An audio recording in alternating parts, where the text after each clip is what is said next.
ये खसरा और खतौनी क्या होता है, चलिए मैं आपको बताता हूँ। अब जैसे कि ये एक गांव है और हर गांव की तरह इसमें खेत के लिए जमीन के छोटे छोटे टुकड़े और प्लॉट साइज है। जमीन के इन छोटे छोटे टुकड़ों की सही तरीके से पहचान हो सके, इसके लिए इनको एक विशेष नंबर दिया जाता है। इस नंबर को ही खसरा नंबर या गाटा नंबर कहते हैं। अब जिस व्यक्ति की जो जमीन होती है उसके हिसाब से उसे खसरा संख्या का दस्तावेज दे दिया जाता है।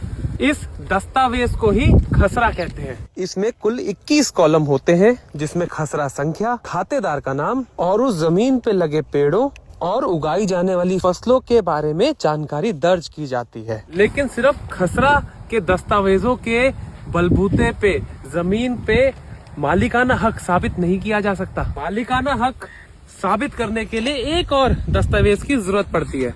पर उससे पहले ये देखिए, हमारे खेतों में नील गाय घूम रही है। ओए, हेलो।